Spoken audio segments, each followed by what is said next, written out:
గడిచిన 5 ఏళ్లలో కమలాపురం నగర పంచాయతీలో జరిగిన అవినీతిపై ప్రక్షాళన తప్పదని, అవినీతి అక్రమాలపై సమగ్ర విచారణ జరిపి బాధ్యులైన వారిపై చర్యలు తీసుకుంటామని, ఎవరిని ఉపేక్షించబోమని కమలాపురం ఎమ్మెల్యే పుత్తా కృష్ణ చైతన్యారెడ్డి పేర్కొన్నారు. కమలాపురం నగర పంచాయతీ సర్వసభ్య సమావేశానికి ముఖ్య అతిథిగా ఆయన పాల్గొన్నారు. నగర పంచాయతీలోని అనేక అభివృద్ధి కార్యక్రమాల్లో భారీగా అవకతవకలు, అవినీతి చోటు చేసుకుందని కౌన్సిలర్లు ఎమ్మెల్యే దృష్టికి తీసుకొచ్చారు. స్పందించిన ఎమ్మెల్యే జరిగిన పనులపై విజిలెన్స్ అధికారులకు ఫిర్యాదు చేసి సమగ్రంగా విచారణ జరిపి జరిగిన అవకతవకలపై, అవినీతిపై చర్యలు తీసుకుంటామన్నారు.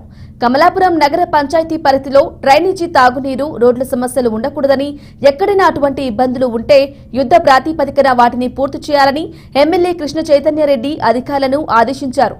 ప్రజల పక్షాన అధికారులు, ప్రభుత్వ సిబ్బంది పనిచేయాలని మరో ఆలోచన ఉండకూడదన్నారు. అలాంటి వారు ఎవరైనా ఇక్కడ ఉంటే వారు ఇక్కడి నుంచి వెళ్లిపోవచ్చని హెచ్చరించారు.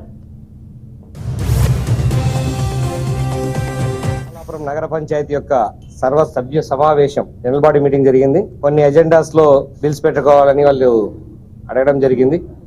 కానీ పనులు అవకతవకలు జరిగాయని, నాణ్యత లేని పనులు జరిగాయని నోటీస్కి రావడంతో అవన్నీ కూడా ఆపమని చెప్పడం జరిగింది. ఈ రోజు కమలాపురం నగర పంచాయతీ పరిస్థితి చూస్తే చాలా దారుణంగా ఉంది. చాలా బాధ వేసే పరిస్థితి.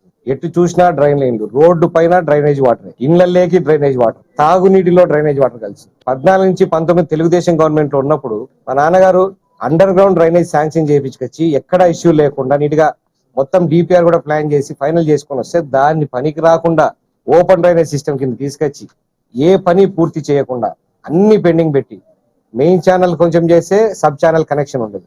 సబ్ ఛానల్స్ లో పార్ట్స్ గా చేసి బ్రేక్ చేయడం, ఎక్కడే కానీ ఒక్క సంపూర్ణమైన వర్క్ చేసిన పాపన పోలేదు.